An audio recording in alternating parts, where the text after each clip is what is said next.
Okay guys, welcome back. We're here for our second series of today. It's going to be Valhalla team versus aSh. Now Valhalla, one of the strongest teams in the league now. They teamed up with Clan Wiko from Korea at the beginning of the season. It's paid off in dividends. They've had some great games. They've won a lot of great matches as well. aSh, they have also done incredibly well in Season 2. Compared to Season 1, their roster is incredibly good now. They've got a lot of old school players that you guys may have heard of, like Squall, Shad, Radley, of course, on their team as well. We're going to see all three of those today, so that should be a lot of fun.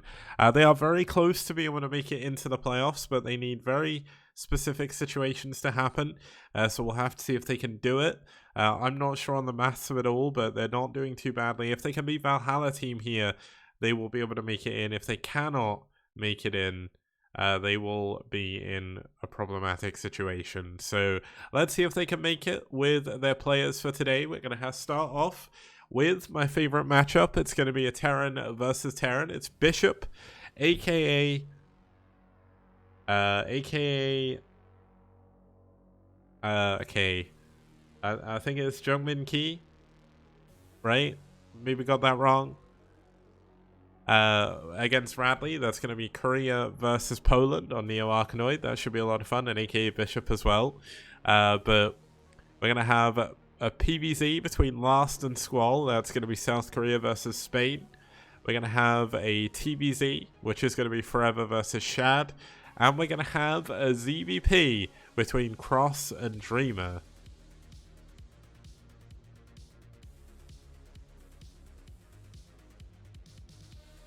Oh, it's Jongmin Ki.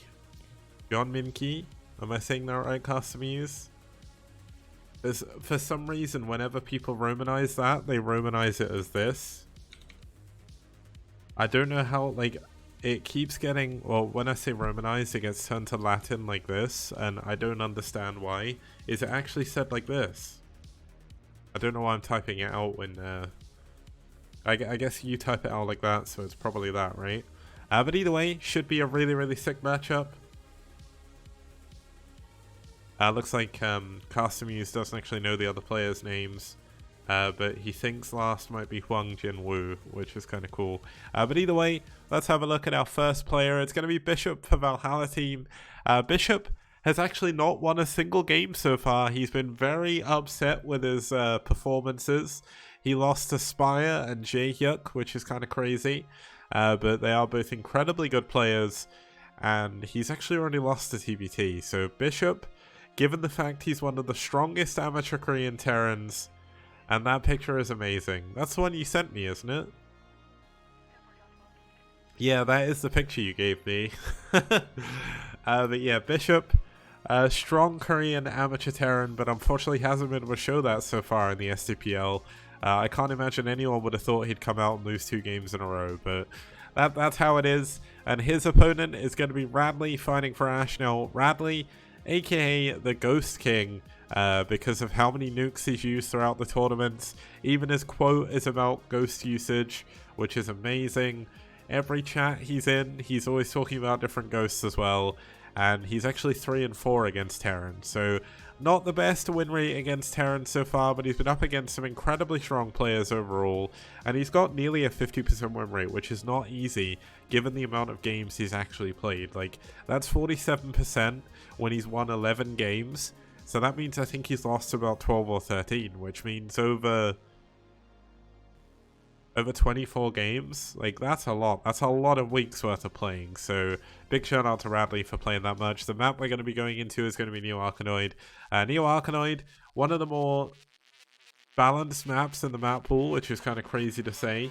I never thought I'd be able to say that about Neo Arkanoid, but there we go. I genuinely thought that this map may be a little bit imbalanced and would have a ton of mirror matchups, but we haven't had that. Like, we've had a really good amount of games. Like, this is going to be such a good game. I'm hoping that the game doesn't end quickly and we get a nice long TBT here, because Radley against Bishop should be amazing. And as CRVT says, Radley plus Neo Arkanoid equals nukes. So that's a formula that I love. I may not do maths on stream very often, but I'll do that math. And Radley saying he was preparing for that match a lot. So that's kind of cool. Let's get into game number 1. It's Radley versus Bishop. And it's here on Neo Arkanoid.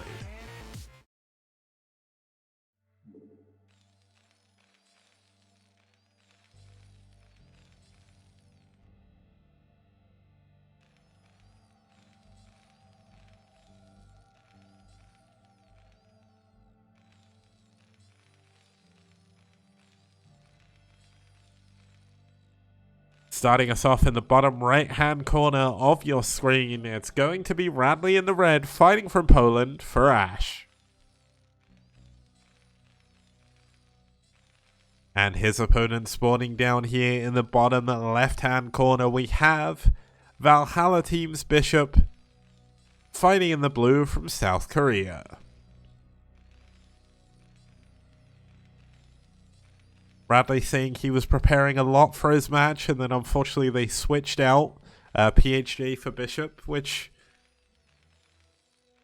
is it's a little bit difficult. I mean, Radley saying it raised the MMR difference from 300 to 600, which makes things a little bit harder.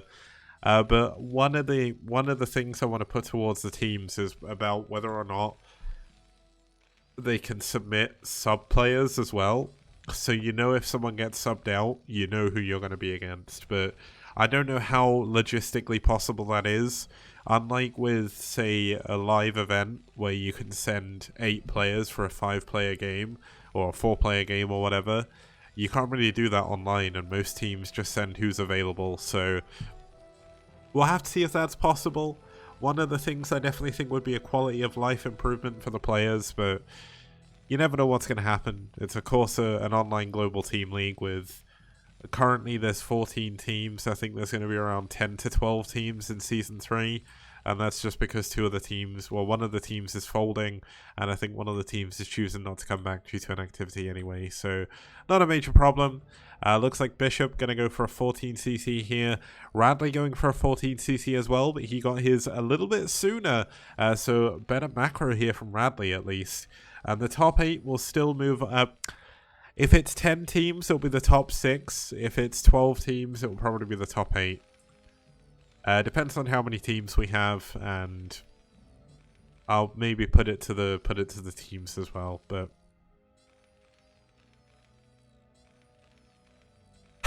Radley saying he was preparing the strat for half of day. Please, it had to be sooner. Well, it definitely was. Now we've got the barracks coming in for both players as well. Has Radley got this quicker as well? No, Radley's barracks is slightly behind, but it doesn't really matter too much. Barracks not too important. You'll get a couple of Marines here to kill the Chrysalis, and then you'll move your move your command center down. And Albert saying it's a little bit later as planned. He got a little bit of extra mining off of his SCV. Now, is Bishop really going to double expand here? This would be ridiculous if he does that. Oh, wait. Oh, engineering bay. Okay. So he is going to scout with this engineering bay. He's going to scout with the barracks as well. Essentially, Bishop's plan here is to scout his opponent as quick as humanly possible. Now, Radley, he's the one going for a triple expand here. What a build. This is what I thought every game on Neo Arkanoid would look like. And then Essen came out with a special tactics and just like killed everyone in 7 minutes or something. But triple expand on this map, certainly not a bad play in a TBT. It's a very good way of getting super far ahead of your opponent. You can see that Bishop 3 minutes 50 in, his factory has only just started. And Radley's factory is not that far behind, and he's managed to get an additional command center. So to do this, I believe it delayed his Marines. And he also cut a couple of SCVs, which isn't great. But when you're going to be on 3 command centers, you're in a good spot. Now, Bishop is going to be able to scout this with his engineering bay. But the trouble is, he's not going to know if that's the first expansion or the second. If it's the first expansion, it means he's probably going to have to prepare for a drop, because it's likely going to be 2 factory into a starport, or he might be up against Wraiths. So it's a little bit difficult. Thank you, Meta, for saying it's a good interview, saying it's a good read, or he enjoyed the read. I mean, I'm glad you enjoyed my answers. I hope they were to everyone's taste. Now, Bishop hasn't seen any wraiths yet. He's not seen a dropship just yet. So he should know that there isn't anything too crazy going on. But the fact of the matter is, he cannot confirm anything until he gets to that other base. He still does not know about this top right hand expansion. He's got no way of telling until he gets an academy. And he's not going to build an academy for a while now. So we've got Starport coming in, double factory coming in as well. Radley going for double factory. No Starport just yet here for him. But looks like Radley missing the ball on his SUVs a little bit there, but not too bad. Radley we saw going for his own engineering bay, heading on over, or at least it will be heading on over to where Bishop is. But the important thing for Radley is he knows where his opponent is now. He's seen the engineering bay fly in. He saw the direction coming in. Armory is about to finish. Oh no, Bishop's gonna be here. Don't make him watch the game I'm casting. Oh no, now there's so much pressure.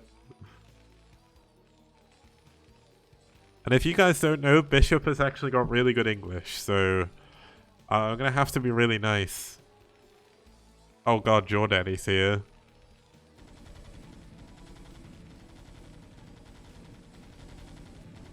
Okay, so Bishop going into 3 factory here, breaking down some of the temples now. Bishop realistically won't want to break down too many of them, because essentially he's going for dropships. The first dropship is almost done. Likely going to go for a Goliath drop here. Goliath drops in TBT, very, very standard early game. I'd say Goliath drops are a little bit better than Vulture drops. It does take a little bit longer to kill SCVs, but because they've got a lot more health and because they stay alive a little bit longer, they're definitely better overall now. Bishop is going for a double scan here. He finally sees that Radley has gone for the other base. So he should know that he's a little bit behind here. His third command center only just now coming up. But Radley still taking out the Chrysalis at the moment. Not really getting too much done. No Starport, or the Starport is done for Radley, but he's not really doing anything with it yet. Now, Bishop, I don't know if you know Radley very well, but Radley is known in the foreign scene for his usage of nukes. I'm not sure if we'll see these game. Please do not spoil. But it's kind of cool. Now, the Goliath's doing quite a bit of damage up here in the top right-hand base. There's not actually that much to defend. And this is why Goliaths are good. They actually hold their own against tanks pretty well. Now, nice pullback by Radley there. Doesn't want to lose these early game tanks. Is he going to pull out? Oh, he pushes forward. Oh, nice snipe by Bishop there on that back tank. And going to get away with 3 of his Goliaths. One of them did go down. Not the best trade for Radley, but not too bad. The most important thing is he lost out on mining time, but of course he has been ahead in bases, so not the biggest deal. Radley ahead in SCV still as well. Now another dropship coming in, this time to the 3rd base. Bishop doing a really good job abusing the fact that Radley doesn't have that many mobile units. He doesn't have his own starport. Now Radley's going to siege up here. The turret's getting taken down. Engineer may going to get shot at as well. Now the Goliaths are going to try and get into position behind the mineral line, force the tanks to move forward and then pull back. Now the other dropship coming in. Looks like the tanks up here have cleaned this up, so Radley doing a pretty good job so far. We've got Radley going into his own wraiths. Now I know that Radley has said multiple occasions that he hates wraiths in TVT, so I'm kind of happy that he's going to go for Wraith here. Wraith's obviously going to be very good for pushing away the dropships, but with this amount of Goliaths, if the dropships just drop their Wraiths, all of a sudden it becomes very difficult to do too much with them. Now, we've got a Science Facility coming in from Radley. This is not only to benefit his +2 upgrade, because +1 is already finished for him.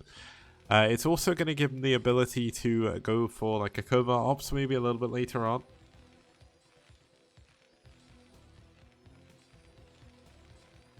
Now, where is the armory from Bishop? It's in here somewhere. Is it in the bottom corner? Yeah, it is. Okay. Is there no upgrade here? Yeah, Bishop is actually delaying upgrades, so this is a little bit unfortunate, but it looks like we're going to have SCVs being loaded up into this drop as well. It's very likely that Bishop is going to try and drop in these pizza wedges. This is a very good place to drop on this map. You can also go and drop in the top right and expand up there, which would be pretty good. Because Iskra, I don't know if you know this, but the game screen does not match up with the minimap anymore. Like in 1.16, you couldn't build behind the minimap because the minimap was actually off the screen. This is one of my problems with Brood War at the moment, because they changed the way the overlay works, but a massive drop coming in here. SCV's here as well, going to help build turrets if he wants to. Looks like the tanks have been targeted down there, so that's pretty good. Yeah, but Iskra, they changed the way the overlay works. So the way the overlay works now, essentially the overlay appears on the screen, where it was like its own separate area. Now, looks like Radley, his third base, was natural, I guess, in this case, is not looking to be in a good place. The Wraith goes down. But he is going to be able to clean up these Goliaths most likely, taking a ton of damage, so going to be going 40 supply down. Not a position you want to be in against someone. Buena saying he started playing the, well, not going to say that out loud, but I'm glad you're playing Buena. It's pretty good.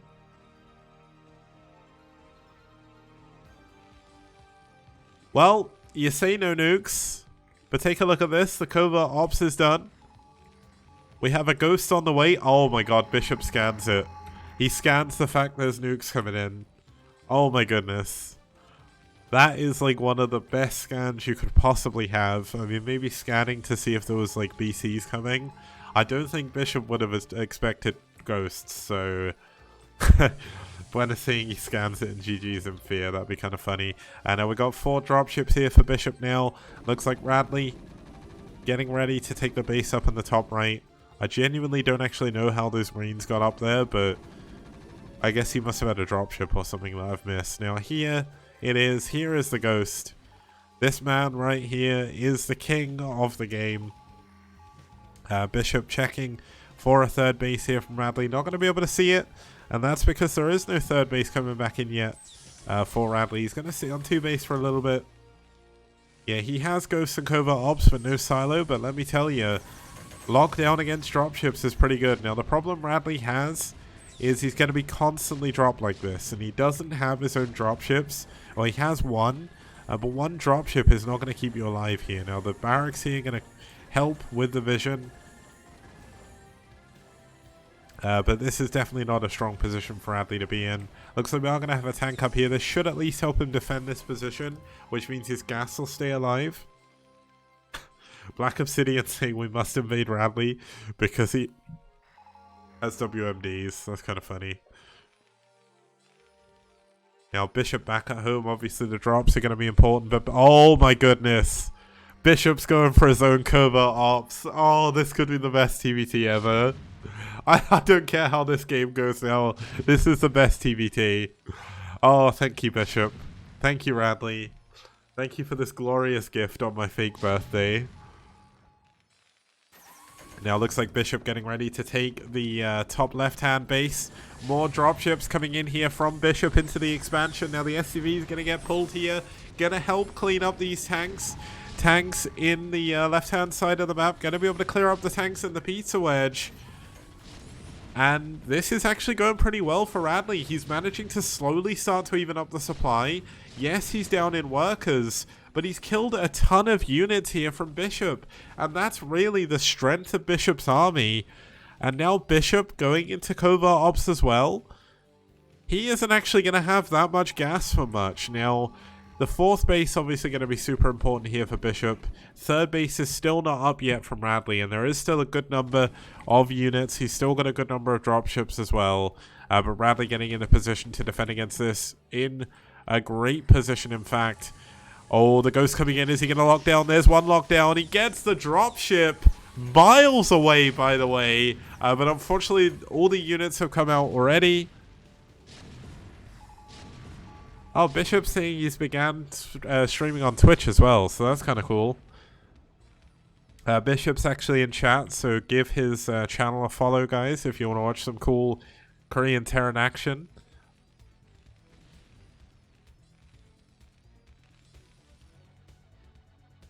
I can't remember what his username was, but he appeared, he said something like MF something. Oh, but this game should be amazing. Okay, Bishop obviously going to have the advantage here, going for a lot of bases, but Radley's done a good job defending against the drops for now. MF Doom. Okay, we got another drop going down here in the top right. Unfortunately, Radley just doesn't seem to have that many units. So he's constantly... Oh, it's NTMY. I don't know what that means, but I'm guessing it means something. But Radley losing more SCVs. He's down about 30 SCVs right now, but still not in a terrible spot. I think the Ghost did manage to survive, so that's obviously a bonus. Still 2 tanks in this peaceful wedge, making things very difficult for Radley. Look how many ghosts there are, though. There's 5, 6, 7, 8 ghosts. Cloak is now coming in. Double armory, so there's going to be 2-1 upgrades eventually. Could go and ship from here as well. Engineering Bay coming up. Looks like the command center did survive and goes up to the top right-hand corner. Unfortunately, this Chrysalis hasn't been killed, but you can see the Bishop has his top left-hand bases now, getting the gas up in the top left as well. Both teams scanning each other a lot, keeping an eye on what's going on. Oh no. Oh my goodness. Nice lockdowns. Just ensuring that he gets these 2 tank kills. Nice work. I love watching Ghost play. But where else are you going to see lockdowns? Are you going to see him in BSL? No, you're not. You're going to see him in BWCL? No, you're not. You're going to see him here at the STPL. And hopefully Custom Use Star League now, because Bishop, he's got a taste. Taste of the Ghost play. Okay, we got another... Oh my god, we've got a double Ghost dropship coming in. But, oh, Radley's getting close. Like, this is a hard game to go into against Radley, and you want to know why? Radley knows how to play against Ghosts because he uses Ghosts all the time. Like, you can't pull a fast one on Radley. You are not going to be able to nuke Radley, I'm sorry. It's going to be really tough. Now, do we even have a nuke silo? No, we don't. So neither player with a nuke silo here is kind of interesting, because without a nuke silo, obviously you're not going to be able to do any nuking. Command center in the top right, still not coming down. Lockdowns in TVZ. He has a nuke silo in his main. Oh, yes he does. Sorry. I completely missed that there would be an extra command center. Radley does not have a nuke silo though.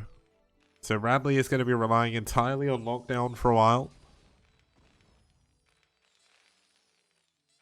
Now looks like we are going to have the 2 Ghost dropship coming in. Oh my goodness. Oh, okay. I thought he was going to chase it down with Ghosts. That would have been amazing.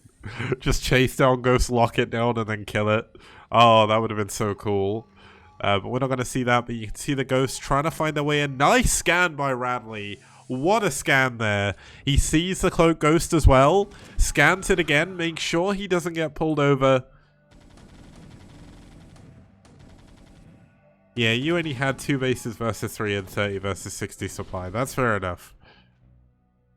But you caught up in SCVs. Oh, another dropship goes down for Bishop. Radley's doing a pretty good job, but here we go. 5 dropships coming in. They're actually going to get involved in a fight with the Goliaths. Now, Radley going to have to pull back here. Doesn't want to push too far forward, and he needs to scan ahead. And this isn't exactly standard STPL, but this is pretty good. This is a really sick game. Okay, we got 2 Goliaths going off here to the top right-hand corner. There's only 2 Marines here, so not much going on back there at home. But looks like wait, how did that tank take damage? Oh my god, this tank is in range somehow. I don't get how range works in this game.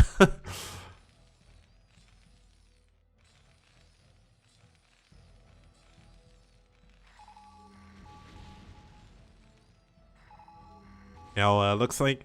The funny thing is, Bishop is certain that Radley must have another base somewhere, and he just doesn't. Like, he's checking all the other bases, it's great. Now, I really don't want to miss anything with these ghosts. Now, this ghost is in a good place to intercept dropships. Oh my goodness, here we go. There's going to be a big drop down to the bottom, but there's 2 ghosts. Is he going to be able to get a lockdown in? Can he get a lockdown? Oh, he's not going to be able to. That's a little bit unfortunate. No lockdown coming. Okay, he gets 1 lockdown on a tank. That's a pretty... Oh, he gets double. Double lockdown. That's going to allow him to save himself against this drop. Sick.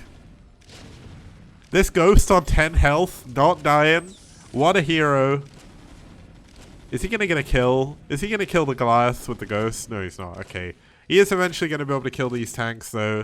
But what a lockdown. Unfortunately, he didn't lock down with the other ghosts, but it's difficult Go. There's a. Oh my goodness, he gets double lockdown on these as well.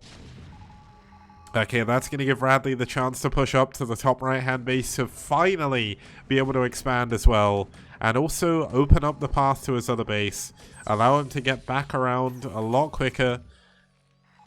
Now, that push actually lost Bishop a ton of supply. So Bishop not in the best of positions. Looks like Bishop's got a lot of... Oh, this isn't good. There's going to be a nuke on here on the units. Looks like Radley has seen the dot, though. He knows what to look out for.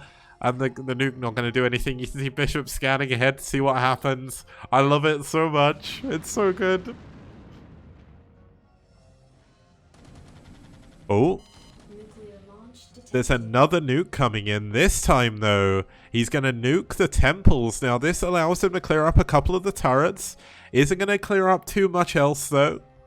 But nukes definitely a fun interaction, or a fun thing to watch. Look how little... Well, they do 4,000 damage, or like nearly 4,000 damage.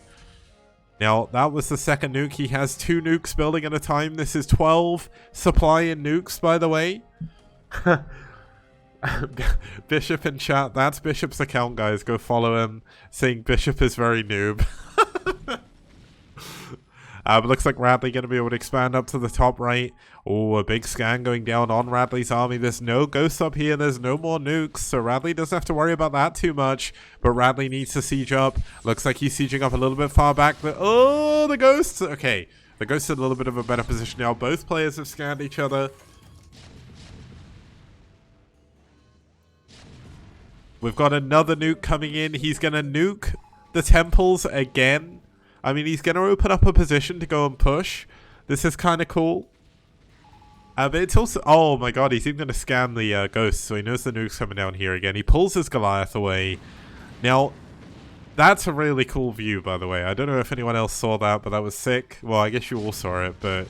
That's definitely what we want to see. Both players, because they're macroing so damn hard and they're microing so hard as well, the money's going up a lot. It is a TBT, but both players are around 150 to 200 supply. Neither player can really break each other just yet.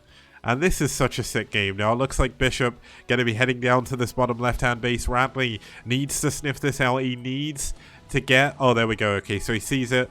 He's going to come in with some units from behind. I think I just heard the nuke sound, but I guess I didn't. Oh, lockdown coming in, but oh, unfortunately the unit dies before the lockdown comes into effect. I'll check the top left in just a second, guys, but yeah, so mass starports coming up in the top left, ship weapons coming in as well. Radley coming in behind, Cloak coming down. There's going to be a lot of lockdowns coming in. 1, 2. Does he have any more energy? No more energy. But he is going to be able to clean this up with mass lockdown. Nicely done, Radley. Obviously, Bishop with a big supply advantage still, but 30 of that is in SCVs. So things are still, I guess 22 of that are in SCVs. So things are still looking okay for Radley. Radley finally has his own nukes starting to come in. So does Bishop have his nukes ready? Almost. So we should see another nuke coming in from him soon.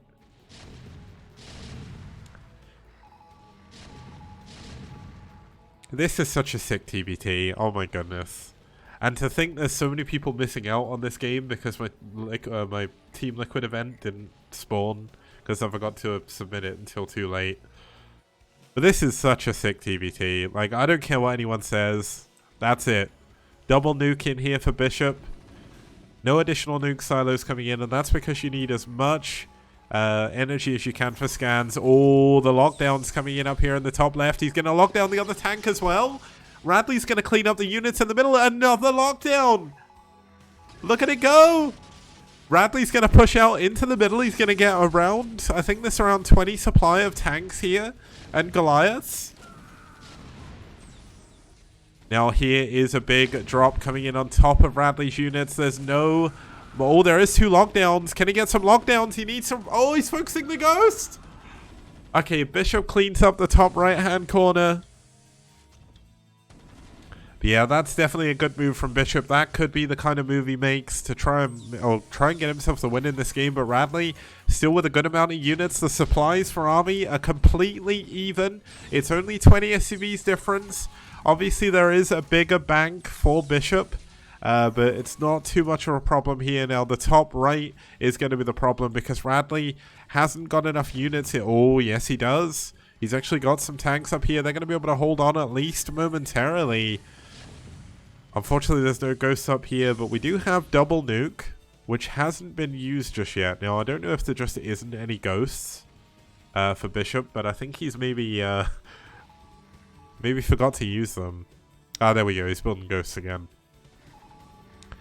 But Bishop is getting in a position to try and checkmate his opponent. He doesn't want to let Radley get to the top right. If Radley gets the top right and can secure it, we're going to have a longer game, which is crazy to think. Now, we do have a couple of ghosts here from Radley. They do have enough for one lockdown each. Oh, nice target fire, though, by Bishop. Going to take that down. Radley getting a few of units stuck. You don't want that to happen. Now, we've got a ghost coming in here. He's probably going to nuke from the pizza wedge. So we'll have to keep an eye out on that. Radley has just got ghosts everywhere. Now, here we go. The ghost going to come in. He's going to cloak up. But there's already a turret there. Let's have a look at the nuke covering from the silo as well. Oh, look at that! He scans. He knows it's coming. Now, the nuke is not going to come down for the time being. But this is definitely looking like a good game. Radley going to nuke on top of Bishop's army. Looks like Bishop getting ready to nuke as well. Looks like Bishop's nuke has got killed, and so is Radley. So neither player going to be able to nuke here. That's 6 supply and a ton of gas being wasted. But Radley immediately starting another nuke. Obviously, there's going to be 12 supply at a time going into nukes. Now, this is a big drop coming into the main, but the Goliaths and the... Oh my goodness, the Goliaths and the Ghost. If the Ghost can... Oh, the Ghost doesn't lock down. That's a little bit unimportant, but lockdowns coming in. Tanks coming in as well. Bourbon, you have missed an amazing game so far, but it's a great game regardless. Unfortunately, Bishop's tank or Bishop's Ghost gonna go down. There is another one here. Is he gonna nuke? Looks like he's going to try, but it's very tough to do so. Obviously, Radley on top of his scout. Wait, yeah, okay. So we've still got an idea. Looks like he's gonna come in from a different angle. This is gonna be difficult. If he gets the depots, this could be a problem now. Let's have a look for the nuke coming out the thing. I kind of want to look at this ghost just because it looks so cool. But here's the nuke leaving the silo. He's going to try and get these units, but Radley already in position. Scans. Gets the ghost. Nicely done. Oh my goodness. What an amazing game. I love TVT so much. You would not get this in pretty much any other matchup. It's brilliant. Battle cruisers though coming in here from Bishop. The battle cruiser switch going to be very, very powerful. Radley has obviously been... Oh, it looks like Radley's going for a nuke this time. Where is he nuking from? Huh. I don't know. Oh, it looks like he was nuking from here. That's a little bit unfortunate. Yeah, TBT does. This is the best matchup. Now, the BCs are the big problem, because Radley, outside of lockdown, does not really have anything that can kill the BCs. So, there's a lot of Goliaths coming in, but Goliaths with tank support essentially mean you cannot attack into the battle cruisers. SCV is going to be pulled here as well. Big drop going into the top right. Radley does have a couple of tanks up here, which are going to help him survive. It is 3-1 against 3-2. Not that the extra armor upgrade is going to really come into things too much. But the Goliaths trying to get into a position to attack the BCs. One of them almost going down, but a ton of the Goliaths have fallen. And now the tank in the top right has been cleaned up, so Radley going to continue to hold on to his base for the time being.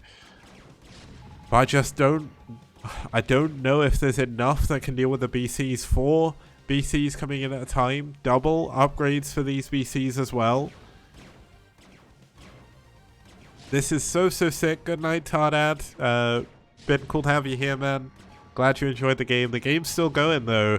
And if Radley can secure a 6th base, it could still go on for a little bit longer. Now, the funny thing is, Radley is now without any form of base. Well, without any form of mineral bank. Oh, where is the nuke? Oh, lockdown. Oh my goodness, the nuke. He's not scanning. The nuke's going to come down on this pizza wedge. He scans. That's going to give away where his nuke's going, but Kaboom! He gets the BCs! He gets the BCs with the nuke! Oh my goodness. Oh wow. That's the most excited I've been about anything. Oh my goodness. Oh, my voice is going to be dead after this game, but it's worth it. Final week of the group stage and we get this wonderful TBT. Oh, this is why I host tournaments. Oh, another BC goes down as well. The units in the thing haven't been cleaned up. They'll be cleaned up now. Bishop has managed to take out one of Radley's bases. Oh. Oh my goodness. This game is too good. Oh, Brood War is such a good game. Radley and Bishop, I love both of you. I love both of you equally. That's it. Oh my god, he's building barracks in the middle of the map. He wants more ghosts. Oh, Radley's going to clean up these units, though. He needs to try and secure his top right base. There's still a good number of units here. There's still ghosts. Looks like there's double nuke coming back in here for Bishop. Radley still has a ton of ghosts as well. Now Radley secured his top right base. Looks like he's going to be able to secure his right hand side base as well. But Radley mined out of his bottom left base. He's mined out of his right hand base as well. And what an amazing game. I do not know what to say, but nuking battle cruisers. This is the year we're in. The year of 2020. And Custom, you saying this game seems like poop. I think you misunderstand what good Brood War is.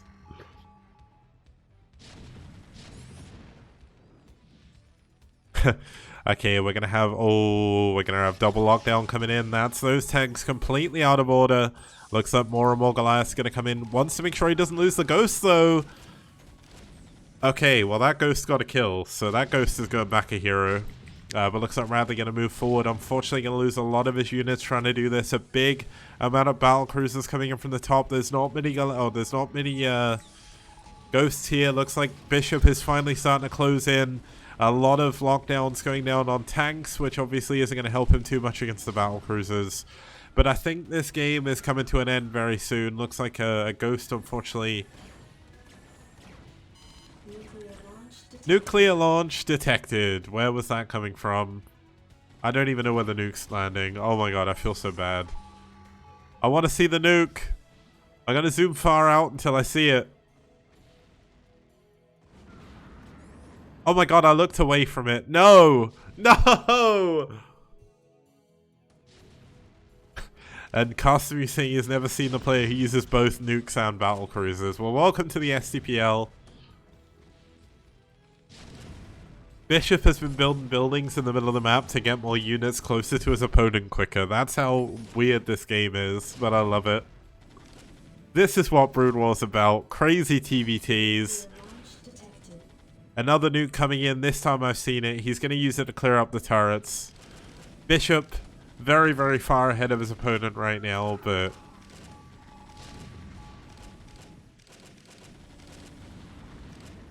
Oh, I didn't see the nuke land, but, I mean, we don't need to see 4 turrets die. Radley's still trying to push forward. He's got a few ghosts left, but he's not going to be able to do too much with them. The base in the top right has been killed. Radley's going to tap out. GG. What a TBT. Oh. Whew. That was a sick game.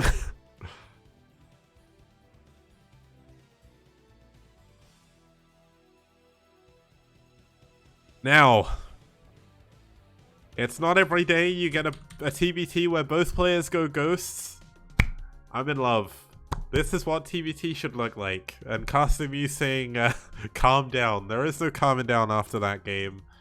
You say TBT is over, time to wake up. I don't know if you just saw the last game, but you probably should watch it. Even if you don't like TBT, just saying. Now, that is a crazy opening for this set. Obviously, if aSh can win this series, they keep their hopes alive of getting into the playoffs. If they cannot win, then they will not make it to the playoffs, unfortunately, mathematically. So that's how things are going to be for now. But let's head into a quick break to allow me to get some water and to kind of calm down after that amazing game. And when I'm back, we'll head in to map number 2. Need to figure out which it is actually, because I'm Hailing frequencies open. Well, thank you for the host, whoever that was. Was that oh, Cadenzi hosted me, thanks. I don't know how many people hosted me before. I'm going to a quick break, so I'll be back in just a second with game number 2. Bishop wins game number 1. But it's gonna be Last versus Squall. Don't go anywhere.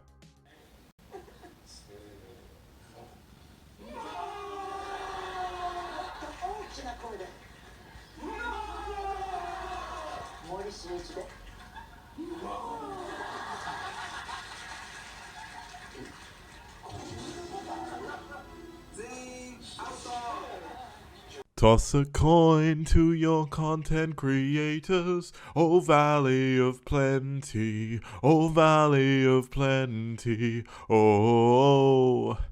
Toss a coin to your content creators, a friend of humanity.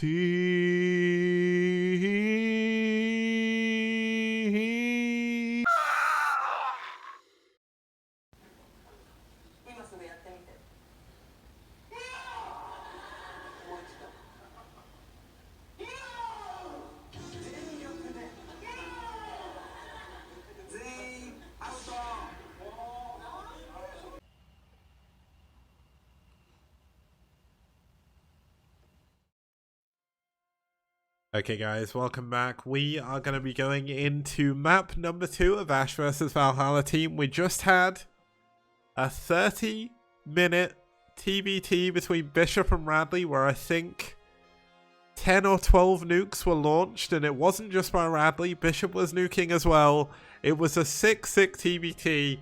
One of the best TBTs I've seen actually, and if you did miss it, check the VOD out afterwards because, oh my goodness. It almost makes me want to just stop here. I can't, like, that is it. The STPL is done. We can't get better than that game. We're done. Everyone go home. But yeah, Bishop's most successful nuke was only killing 3 turrets. Radley did an incredible job stopping nukes, which is sick. But let's forget that TBT. I'm going to struggle doing it, but we're going to go into our second match. We're going to have VT's Last, a Protoss player. 76% win rate for him. 8 of his last 10 games have been wins over his opponents. And his opponent in this matchup is going to be Squall. Squall, a super old school Spanish player. Fighting for aSh. He used to be a TOT member. He's got a 37% win rate so far, but he has been up against some of the strongest players in the foreign scene. He's played Eon Zerg, he's played Yeti, he's played Zero, he's played Bonneth, and he's played Marwyn. So 5 of his games have been against ridiculously strong opponents. And Cadenzi, this is Cadenzi's comrade from Nation Wars, so she's going to be supporting Squall as well. But let's have a look at the map we're going into. It's going to be Carthage 3. Carthage 3, one of my favorite maps in the pool. Hasn't been the most balanced in TVZ, but this is a PVZ where the score is 6 and 7. So it's pretty cool. By the way, Custom Use, just so you know, Bishop's name actually appears next to his Korean name. So we know it's Bishop. And also, Cadenzi can probably read his Korean name, I guess. But either way, Carthage 3, a really fun map. Should be, I'm hoping, a pretty long game here. Once again, to continue on this fantastic series, let's get in to game number 2. It's Squall versus Last on Carthage 3.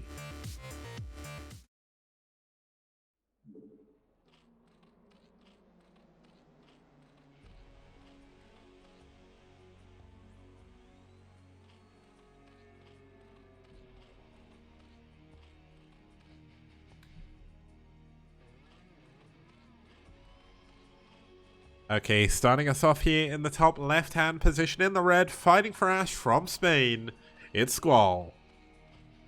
It is the old school Spanish guy. And his opponent spawning down here in the bottom right-hand corner is going to be the Black Protoss player fighting for Valhalla team from South Korea.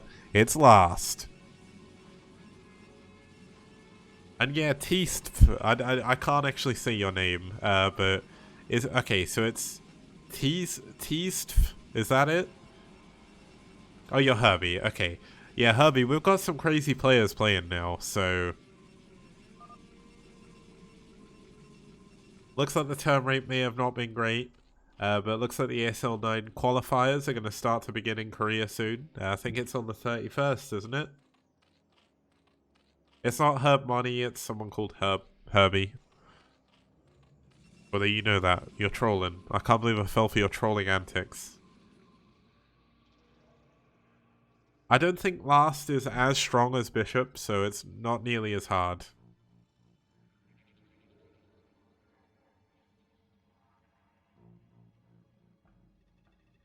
Yeah, it's the Protoss Last. We've got 3 Protoss, or we've got 3 Terrans called Last in the tournament. None of them are the Pro, and we've also got a Protoss Last. So there we go.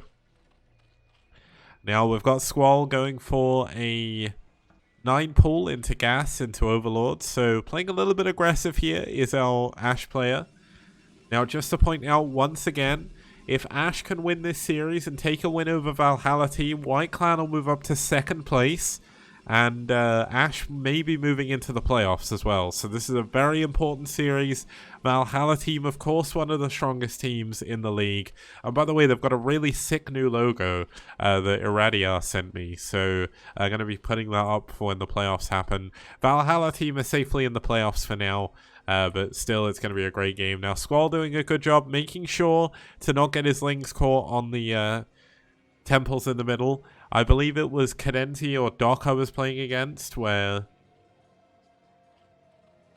essentially, like, oh, it was Doc Holiday. Doc Holiday tried to Lingle in me on this map, and he got his link stuck on the temple, so I defended. But apparently Herbie doesn't know how to pronounce his own name, so just so you know, it's Herbie. Wait. What are Squall's links doing here? How is this possible? Where did he click? What? You would have to click back home for this to happen. Why did that happen? Oh, maybe you just assumed there'd be a cannon. Oh, he saw there was a cannon. Of course, the Overlord saw there was a cannon, so he was... I guess there's no point going in with them. Now, the probe's still alive, but should be cleaned up pretty soon. Speed is done. Yeah, 6 things wouldn't have beat 2 cannons, so that's not too bad. Last getting ready for that. Obviously, 2 cannons before Nexus means your expansion's a little bit late. Your gateway's going to be later as well. So it's going to be a little bit of a while before we see Last go for any counterattacks. Now, Squall has increased his link count here. Some of the links getting caught on the temples in the middle. That's blocked because there's temples. Oh, for this block, you need extra zealots, yeah. And it looks like probes have been pulled. So Squall could pull the wall over Last size here and go for a big all-in.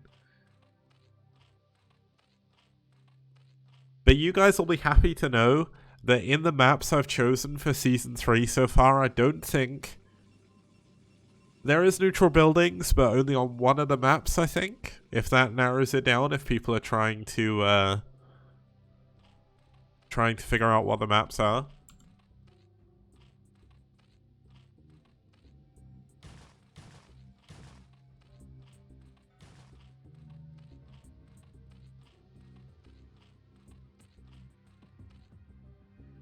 Now, just as a sneak peek for possible players you'll be seeing in Season 3 and the playoffs, you want to know who the latest player Soul added was? Take a guess.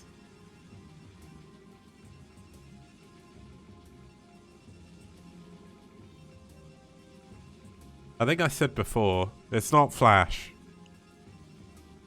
It's not Soma either. They've added someone else since Soma. It's not me.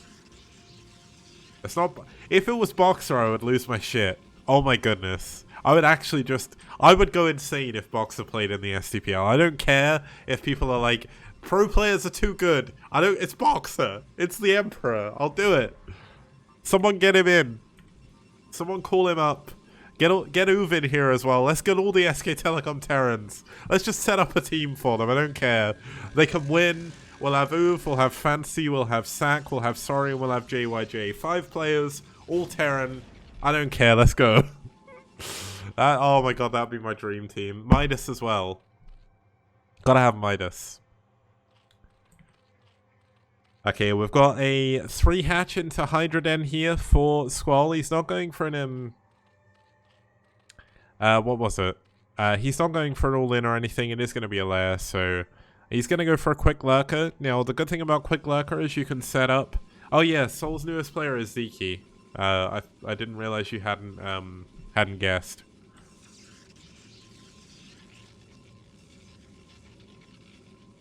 Double Stargate coming in here for last. Citadel done. No Templar Archives yet, though. So that's going to be a little bit risky.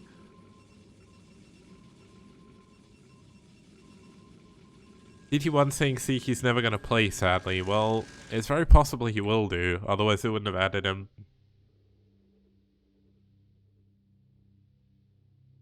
Now, there's a ton of links here for Squall. Last moving out with a good number of Zealots, though. +1 attack is not yet finished. It's about 2-3/4 of the way through. Soul has too many good players, but essentially the way Soul's players work is Fujikura asks who can play on that day, and then people say yes or no, and then whoever, it's like first come, first serve.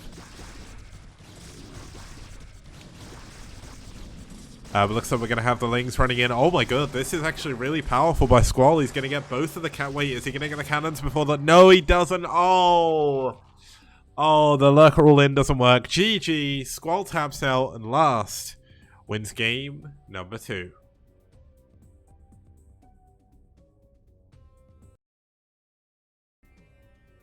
Yeah, that was a good attempt, but unfortunately unable to get the Lurkers in before that. Well, unable to get the Lurkers to kill the cannons in time. If he'd have killed those cannons, there was no robot. That was game over.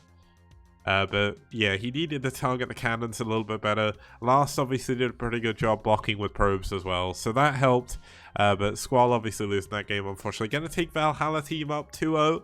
Now the hope is still alive here for aSh even. But it's going to be tough. They're going to have to win 3 games in a row if they want to win. So they're going to be... we're going to go into a TVZ next. It's going to be Forever versus Shad. Now, Forever, not the best player on Valhalla team. So going to be a little bit easier for Shad. But I know Shad hasn't like properly played in a very long time. He's also super old school. So we'll be heading in to game number 3 after this very short break. Don't go anywhere.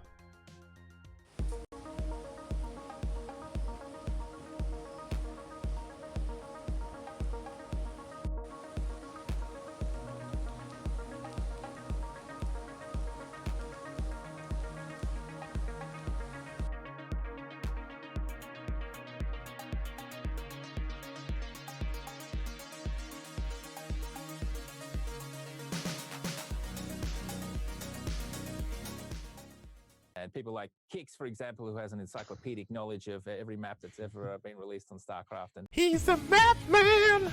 Skibidi on do. Skibidi on do. Skibidi on do. He's a map man! Ba-da-ba-da-ba-dee da ba-ba-da-bo. Ba-ba-ba-da-bo. Be-da-ba-ba-da-bo. Ba-ba-ba-da-bo. Everybody plays one way or the other, so check out my message to you. As a matter of fact, I don't let nothing hold you back. If Kix can do it, so can you.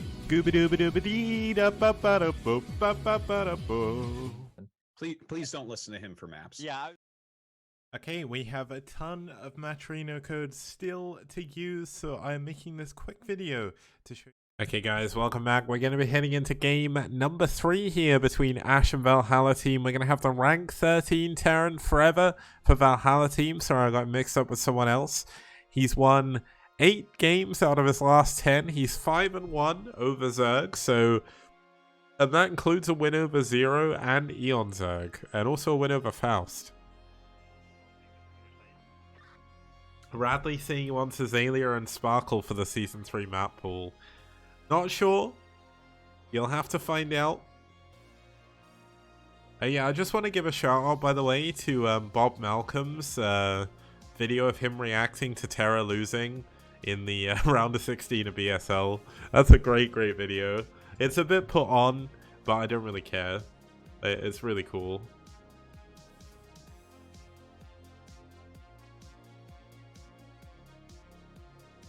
Monty Hall TT1 says, well, you never know. You'll have to wait till the announcement. Or if you've got Patreon, what was I gonna say? If you've got Patreon, then I might show off the maps this weekend. If you wanna jump on Patreon, you can sub with just $1 as well. So kind of cool. But let's have a look at his opponent. It's gonna be Shad. Now Shad, another super old school player, ex-Templar of Twilight and ex-Light Clan member. It's gonna be Shad here, fighting from Poland. Now Shad's always in chat. He's not here today, so I'm not saying that means anything, but a little bit unfortunate that Shad's gonna miss his own game. But yeah, Shad's a really good player, really nice guy in chat as well. Let's have a look at the map we're going to be going into. It's going to be Desperado. Desperado, one of my favorite maps in the pool, but it's been very imbalanced in favor of Protoss. Like ridiculously in favor of Protoss, so much so that there's been 18 PvPs on this map. But you win some, you lose some, and to be honest, the PvPs we've had have actually been a lot of fun. So I'm not going to complain about this map. 12 against 4 over Terran though, that's a bit much. But TVZ is what we're going to be seeing here today. Terran have done a little bit better against Zerg, but when you look at the last 4-5 games, Forever has played 3 times and he's won all 3 of them. So Forever kind of a specialist on this map, helping out the win rate of Terran, and Terra winning over Ploop and him up winning over APM King as well. Apparently Shad couldn't come today. He's attempting training camp before Next Nation Wars. Okay, that's kind of cool. But let's get into game number 3. It's Shad versus Forever on Desperado. And let's hope that this isn't going to be the final game for aSh in the playoff. Oh, in the group stage.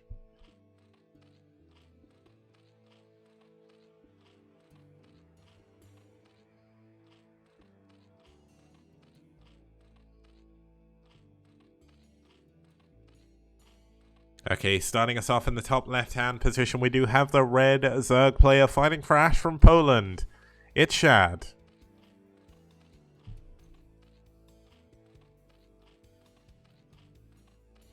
And his opponent spawning down here in the bottom left is the blue Terran player fighting from South Korea for Valhalla team. It's Forever.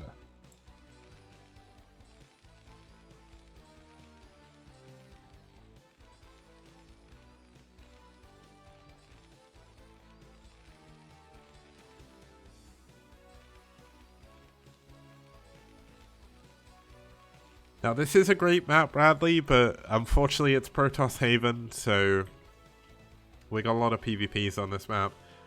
Now we've got Game cheering for Valhalla, we've got Albert cheering for aSh as well, so we've got a mix of cheers coming in. If you want to use your channel points for something, I've actually added like a cheer system where you can cheer for your favorite team to win, and you can spend some of your channel points, because I know they kind of just build up.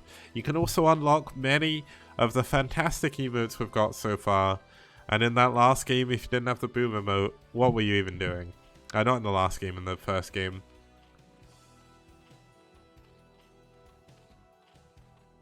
Now Radley saying he likes this map because you can play lots of Wraiths versus Protoss, lots of Vessels versus Zerg, and lots of Ghosts versus Terran.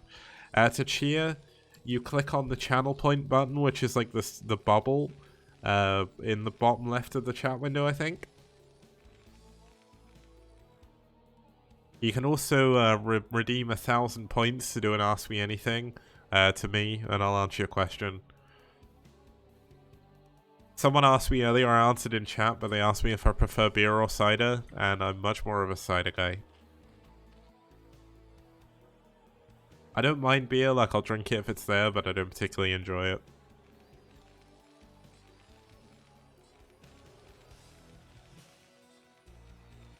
Okay, so what's Forever's plan here? He's going to go for gas, so he's going to be going for a factory here. Looks like Shad going to be probably going for 2-hatch Muta here, which wouldn't surprise me too much. Inaru saying Sparkle Season 3, yes or yes. I can't answer that question yet. And TT1, that's not a question.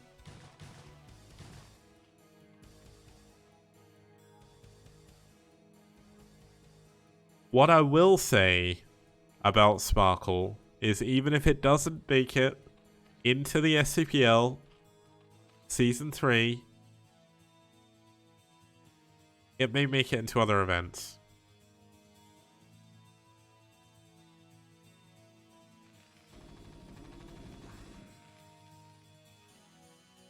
Now, Shad went for a few lings. He's pulled a lot of Forever's SCVs away because I think Forever thinks he's getting Lingle in here. Okay, I don't mean to publicly shame someone, and I'm not going to say who it was, but TT1 played against someone on Sparkle, and the player went full pull Lingle in on Sparkle, the island map. Oh my goodness. Oh dear. I'm not going to publicly shame who that player was, but the people in Twitch chat right now, they know. They know the secret.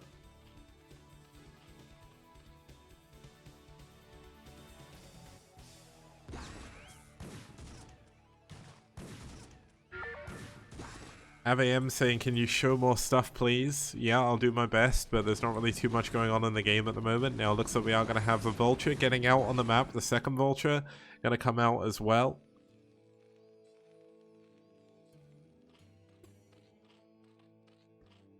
We've got the third hatchery coming in here for Shad, Lair coming in as well. So it is actually going to be 3 hatch muter. I thought this was just going to be 2 hatch muter, to be honest, but maybe swerving a little bit, knowing there is Vultures out.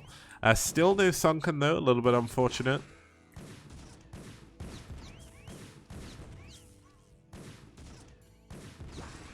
But that seems to be what's going on. Nice Vulture usage, gonna block Shad from being able to mine out from up here.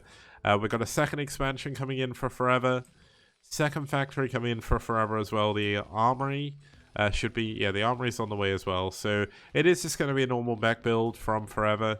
I mean, you could go for the 5-fact Goliath build, but given the fact it's expanded already, when you don't need to expand, I think this is a normal game. But looks like the Vulture did get caught up here, which is good.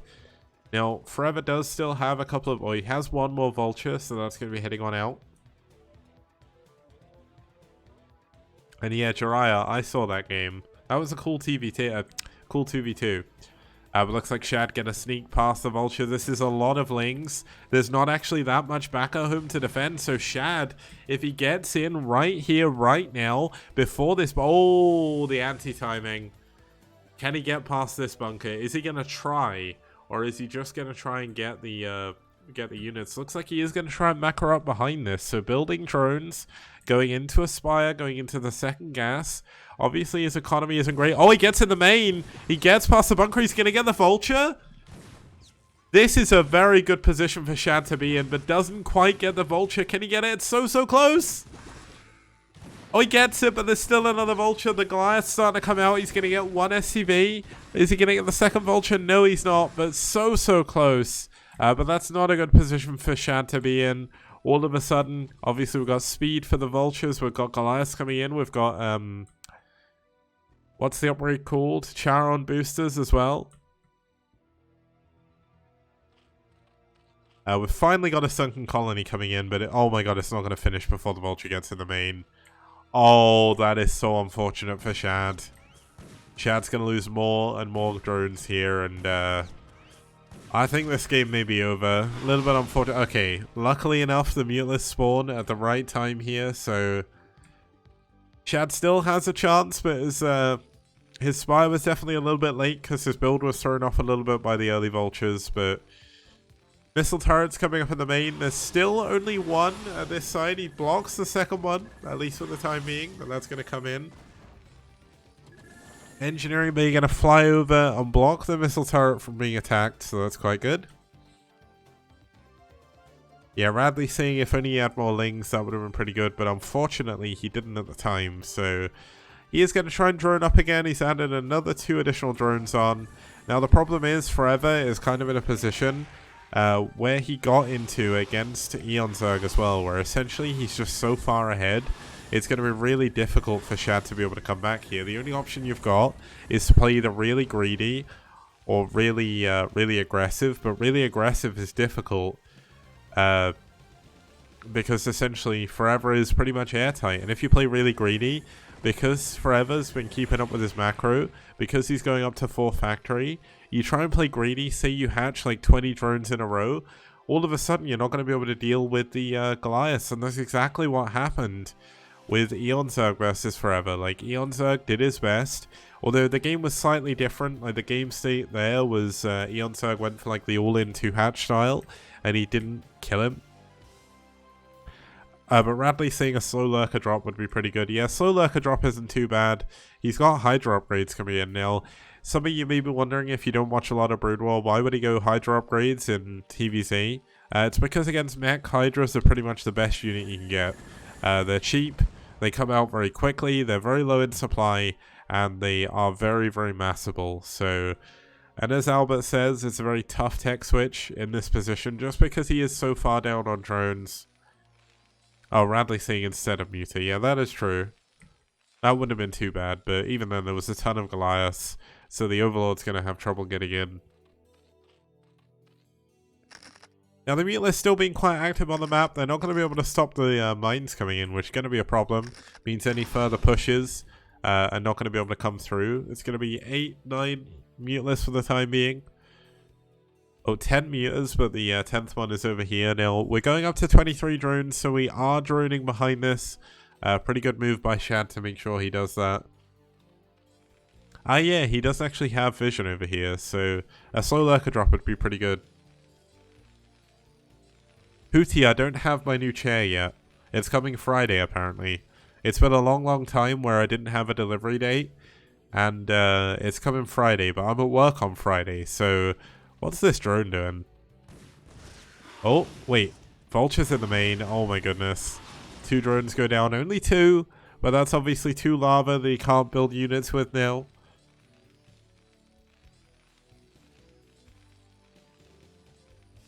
Look at all these Goliaths, by the way. +1 attack is done.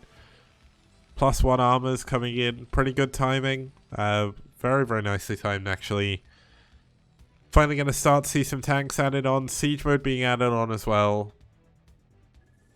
And Herbie, Valhalla team merged with Clan Wiko at the beginning of Season 2. So essentially they became like Valhalla Team Wiko, but they play under the Valhalla team banner.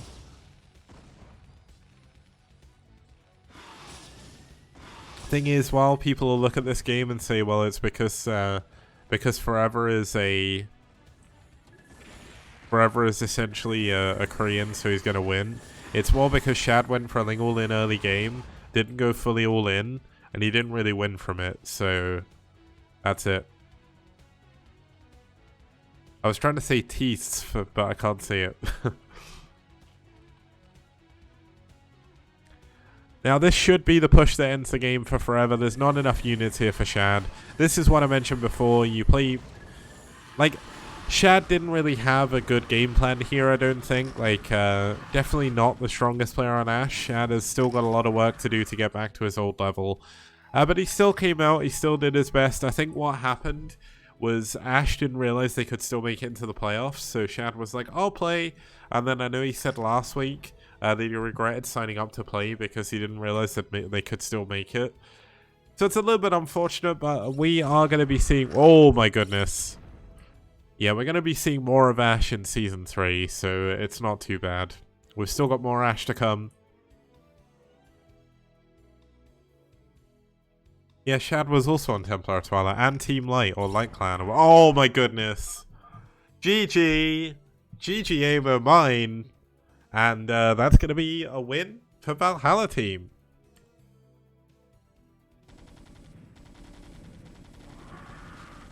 Yeah, and as I mentioned before, no new chair just yet. It's coming Friday, so hopefully we'll get that soon. That was still a pretty good game. Unfortunately, Shad went for a...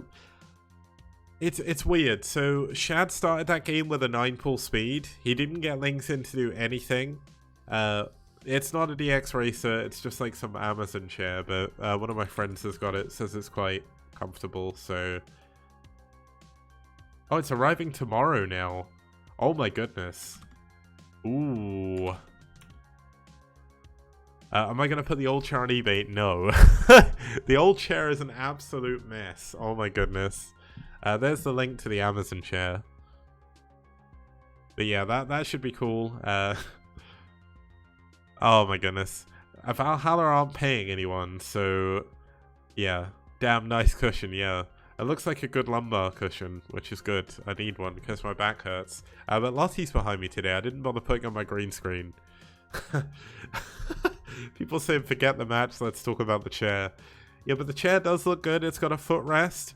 I'm honestly not sure how good the footrest is going to be for me, given how, like, what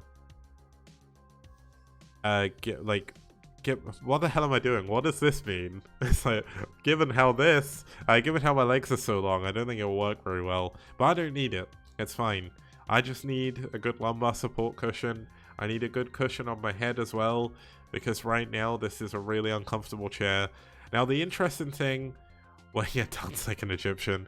The interesting thing will be when I get the chair tomorrow, I'm at work. So I'm hoping my doorbell works, because my doorbell, right, I don't think I can, like, dox myself or anything by showing this off, or show pretty much anything, but essentially my thing comes through to this app, right? The idea is it's supposed to go to the app and you get to open the doorbell with like a picture of the person, and you're supposed to be able to talk to it through it, but yeah, it doesn't work. So I don't know if I'm going to be able to let Amazon in, so I don't know what's going to happen with my chair. They might deliver it around the corner, which is going to be annoying. But a universal long leg sign is just this. That's it. Long leg sign. But yeah, let's get into game number 4. We'll just go to a very quick break, and then we'll head into game number 4 when we get back. Obviously, aSh have lost. Valhalla team have secured the 2nd place. Well, we've still got one more game to go, so let's watch it.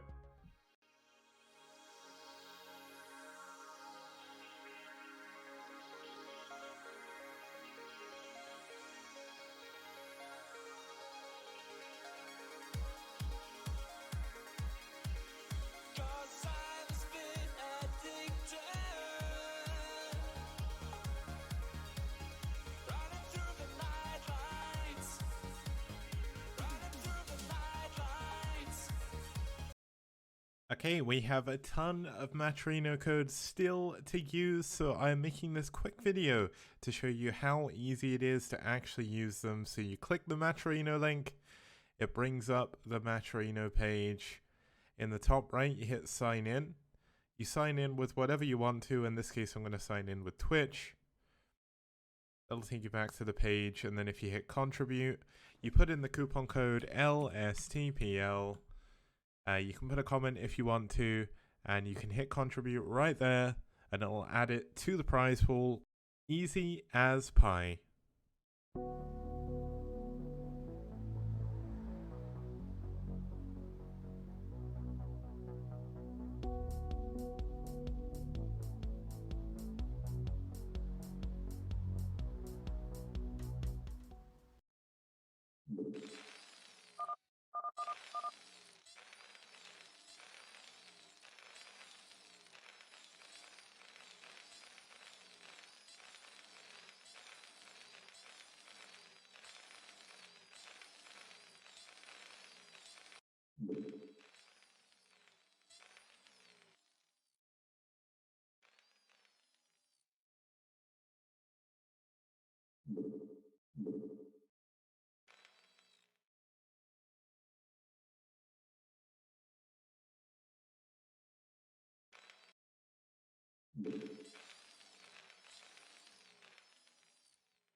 Okay guys, welcome back. We're going to be heading into game number 4. It's Valhalla team's Cross, who's won 75% of his games, 3 of his last 4.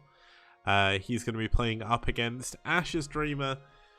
Dreamer, one of the ex-clan leaders for MSJ and STPL, but MSJ dropped out, so Dreamer found aSh. He's done pretty well for them, 45% win rate overall, but he's been up against some very strong players. He's 3 for 4 against against Zerg even, so should be pretty good. And overall, a really, really sick matchup, I think. Now, the map we're going to be playing on is going to be Neo Outlier. Now, this is, of course, game number 4 in a series that's already pretty well. It's already tied up. But still, we like to see all the games we can in the STPL, because if you don't, you may miss a game like Radley versus Bishop. So, let's head into game number 4. It's Dreamer versus Cross here on Neo Outlier.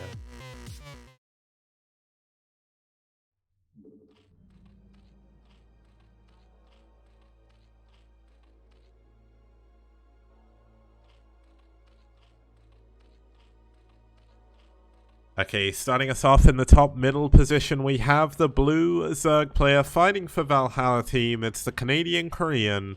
It's Cross.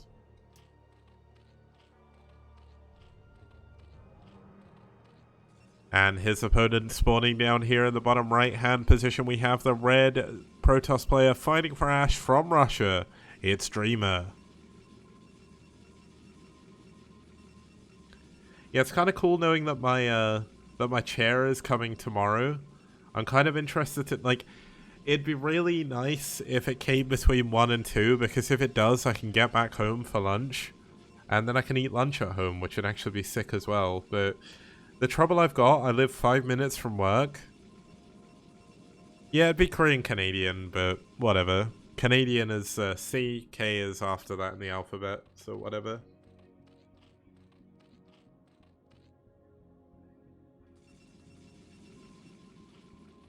Now it looks like we're going to have an overpull coming in here from Cross. I count on the delivery guys listening to me right now. That would be good if he was, but I highly doubt that's going to happen. Yeah, I've been waiting for a delivery date on this chair for like 2 weeks. No, 3 weeks even. The trouble with lunch at home, and I've not done it yet, is because my problem is I'll go home and I won't want to go back to work. It's too dangerous, right? It's really, really dangerous. An African American and American African are not the same. That is true. But who cares? It was a throwaway comment. The Korean living in Canada would be more apt in that situation.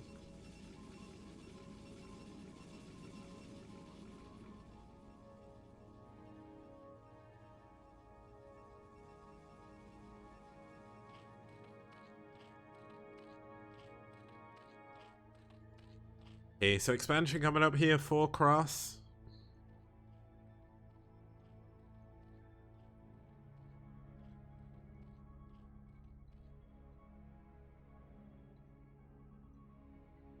Next is coming up here for Dreamer, so looking pretty good. I do apologize, I'm a little bit tired now, so things are getting a little bit harder, but we are on the final game of the night, so that's good. And we have some really sick series coming up on Friday, so you guys won't want to miss it. Now, Cross going for a very forward expansion. I expect we're going to be seeing a 3-hatch Hydra play coming from Cross here.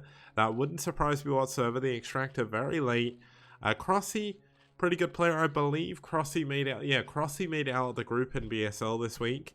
He beat Terra. Yeah, he beat Terra, didn't he, to qualify? So, Crossy is in the round of 8, if I remember correctly.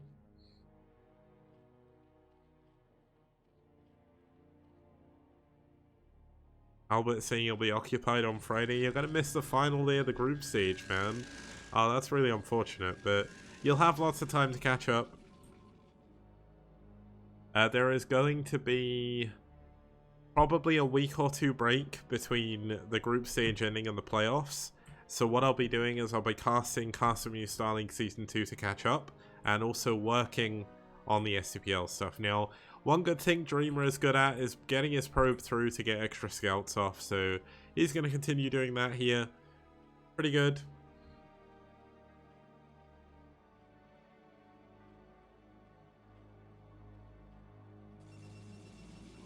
Now, I don't want to miss it, because I want to show you guys how it works, but looks like he's not going for it just yet. I'll keep an eye on the probe if I can. Cybercore coming up, probe getting taken down over here. I mean, now the fact is probe's dead. Yeah, there we go. His probe's dead at the front, so he's going to push himself through. Oh, he's not going to do it in his first try. Going to have to cancel. That's a few lost minerals. It's hard to do it in this position, actually. You have to... There we go. Okay, so he's going to spam click his way through. This is going to get Mescal on the main. Yeah, he made Bob sad, and they gave him a double flag in BSL, so... Also, Albert, it's going to be quite hard to watch it on Sunday, because BSL's on Sunday, isn't it? And yeah, the water animation is so good. And I'm not going to lie, like, I feel bad at the Warcraft 3 Reforged release, because although I love Warcraft 3... Oh my goodness, he's actually going to be building a gateway here. Thank you, Milhay, for the 100 bits, man. STPL. Yeah, the water in Warcraft 3 Reforged does not look good. Oh my goodness. It's the one thing that looks absolutely terrible. Yeah, he's going to be proxying a gateway in here. This is going to be 4 DTs. Now, DTs, when your opponent's not expecting it, can be great, but the trouble is your opponent is going for a Hydra Burst, or at least he's building a lot of Hydras right now. It's going to be a 973, I believe this is. Or maybe 873. No, 872, okay. So this is going to be a lot of Hydras. Now, if he builds enough cannons, he should be able to hold on. But it's going to be hard to hold this. Now, the big story is going to be this DT. There isn't any detection in the main. There isn't any detection, really, in the Overlord. Reforged got released today. Or last night. Now, looks like Dream are going to try and hold on at the front with his probes. Does a pretty good job so far. The cannons survive. And that's the important thing in this game. If he gets some more cannons up, that would obviously be better. But here comes the DT into a completely empty main. There's no Overlord here. Crossy has just finished macroing as well. Oh, he comes back at the right time. He looks, he sees the DT. And look at the drone pull. Oh my goodness. What a drone pull. And Radley, the release of Reforged is not too great. So I wouldn't really bet on switching games right now. They've messed up a lot of stuff. They've false advertised a bit as well. Like, I love Blizzard. I love Blizzard games. And I know the StarCraft Remastered launch was a little bit disappointing, but the Reforged one feels like it's been more rushed than the Remastered one did. That's really unfortunate.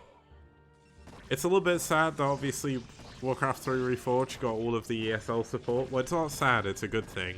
But StarCraft Remastered didn't. But yeah, things are definitely not looking good for Reforged at the moment. I mean, obviously the esports scene is looking incredibly good, but the game itself is struggling. Like, Grubby had a bug yesterday where he was loading in the campaign into a defeat screen.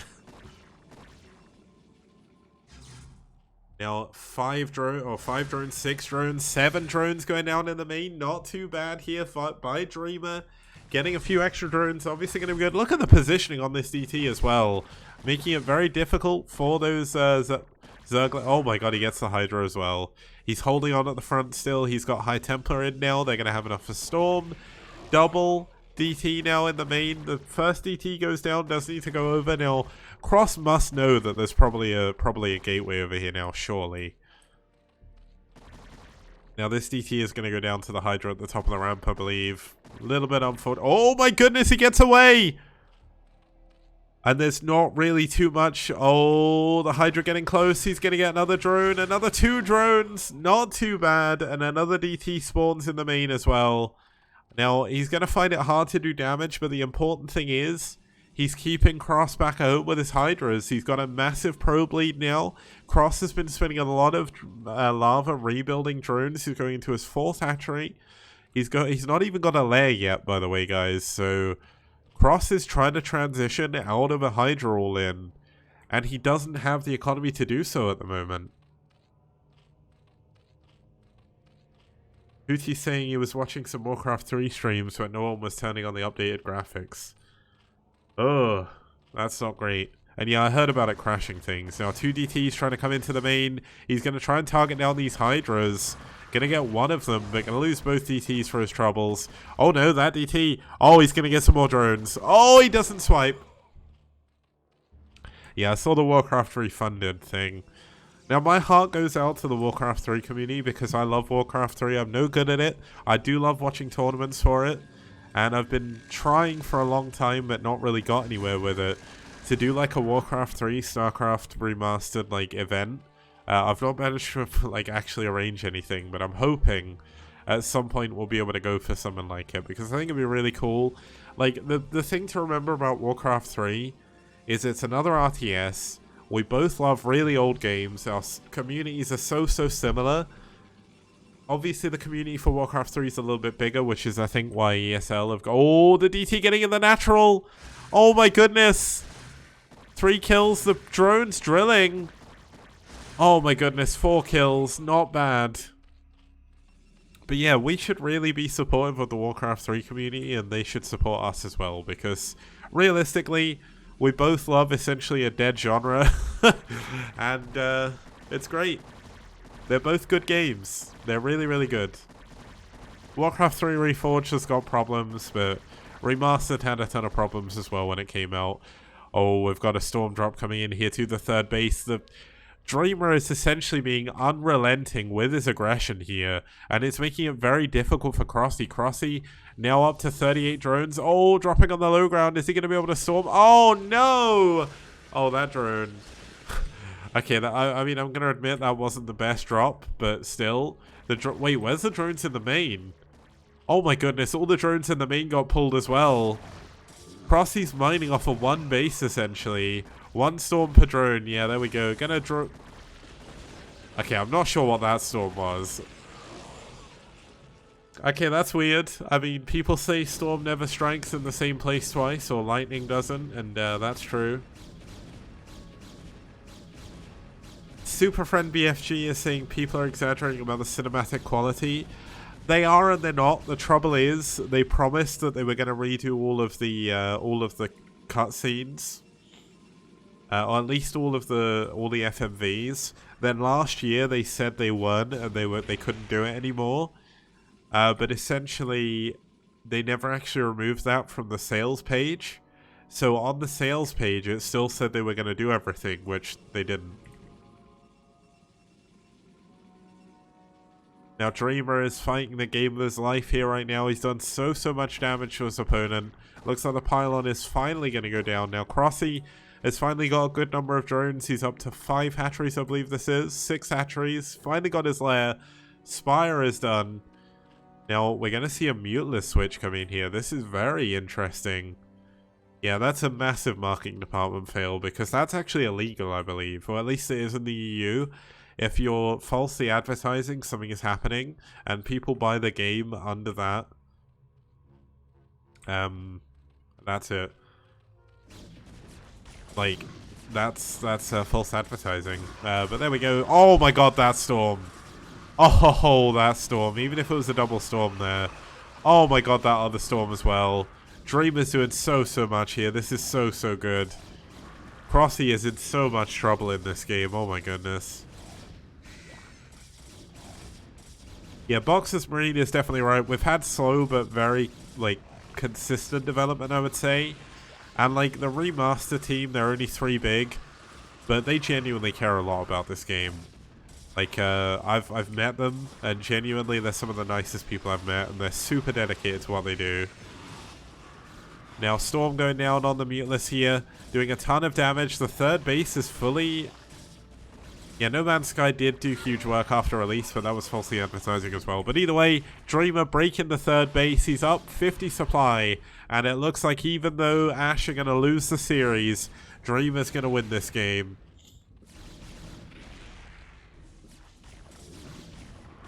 Korea to Russia, I don't think the latency's that bad. I guess it does have to go through China, though, because you can't go through North Korea.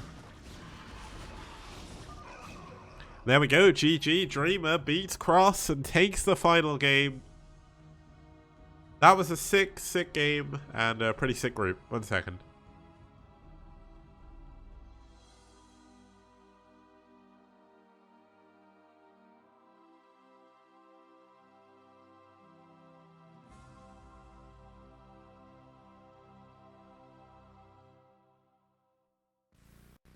Now, of course, we do have a win for Valhalla team, so that means aSh aren't going to be making it to the playoffs. I don't believe. Do not count them out just yet. And no, I think I think they haven't made it. A little bit unfortunate, but aSh came so unbelievably close this time, and essentially they are going to do even better, most likely, moving forward. So, really, really good games from aSh. Radley versus Bishop is one of the best games we've had in the entire STPL across the 2 years. Yeah, nearly 3 years it's been running, I think, which is kind of crazy. No, it would be nearly 2 years. Yes, 2 years. Okay, I don't actually know. But either way, 3-1 victory for Valhalla team. A little bit unfortunate there for aSh, but that's the way the cookie crumbles. That is not the end of the group stage. There is still 2 games remaining of the group stage to be played. One of them is DM versus Rev, and one of them is... Oh, well, I'm going to check because I can't remember. IRK versus EF, that was it.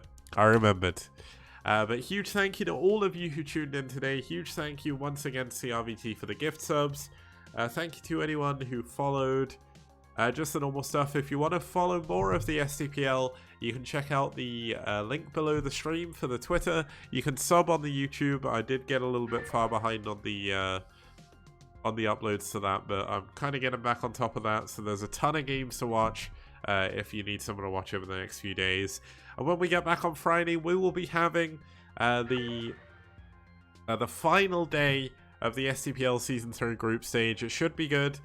Just going to quickly bring up the rankings as well, just to show you guys how that's planned out and how this is all going. But essentially, one final day left of the STPL Season 3 group stage. After this, the top 8 teams will be heading into the playoffs. Currently, Seoul, Valhalla team, and White Clan have secured their place in the top 3. They are all going to go through in those positions. Seoul Gaming will be the first team seeded into the semi-final. Valhalla will be the second team seeded into the semi-final. Below them in the quarterfinal will be White Clan will be waiting. Depending on the outcome of IRK's game, it could be them, Naz, or NetWars who will be in the second semi-final. But looks like things are still heating up with Clan Rev, Eternal Friends, IRK, and DM still to play. Red still have a shot to get in. I don't think Bull do anymore. But Rev and NetWars and Naz are all very, very close. So, and aSh are 7th in small points, which is pretty sick. Small points being the games played. So, very, very nicely done. Just to go over the fixtures of, just because I always forget to do this. This is how the playoffs are going to work. So, in the first seed is Seoul Gaming. They're going to be facing off against their opponent coming up from the semi-final. In the second side of the semi-finals, we're going to have Valhalla team. Below them in the quarterfinals, we'll have White Clan, and we'll have either IRK, Naz, or NetWars, depending on how that goes. And in the not the quarterfinals, in the bit below the quarterfinals, the round of 16, I guess it technically is. The bottom 4 teams are going to be coming up. Bradley's saying he's going to leave aSh for next season. Oh no, you can't do that. That's mean. You can't leave aSh. They need you, man. We need you. Unless you're going to go somewhere else. I don't mind if you go to another team. That's fine. Radley says he's going to switch to Warcraft 3 and prepare for a better patch. Oh my goodness, you nearly had me there. But either way, sick semi-finals already. We've got Seoul Gaming and Valhalla team waiting there. White Clan waiting in the quarterfinals. Once again, huge thank you to everyone who's watched, followed, subbed, donated. If you want to follow the STPL, follow links below. If you want to support on Patreon, you can. You can donate up to from anywhere from $1 to however much per month. That obviously helps me, and that's going to be going back towards the STPL. If you want to support the Season 2 prize pool directly, you can do so via Matcherino. And by doing it with Matcherino, if you put the code in the chat, LSTPL, in the contribute box, you can add 50 cents to the prize pool completely free, and you can help out the prize pool. Currently, the prize pool, thanks to some incredible donations. Let me have a look. A massive thank you, of course, to our sponsor, Liquipedia. So with Liquipedia's $500 to the prize pool, Matcherino's money they've added separately, and all the donations so far on Matcherino, we're currently at a $1,313 prize pool for Season 2. And let's see if we can grow that before the finals. If not, let's see if we can grow that for Season 2 as well, Season 3. But just to announce, on Sunday, I'm going to announce the map pool for Season 3 to anyone who's on Patreon. It's not 100% decided just yet, so it's going to be a secret, kind of like a sneak peek of what could be the maps. I'm fairly close to deciding those, so it's probably going to be the final ones. But I'll be heading off now. See you guys next time. I'm going to find someone to host. And see you guys on Friday, 2100 CET. Same time, same place. Don't go anywhere.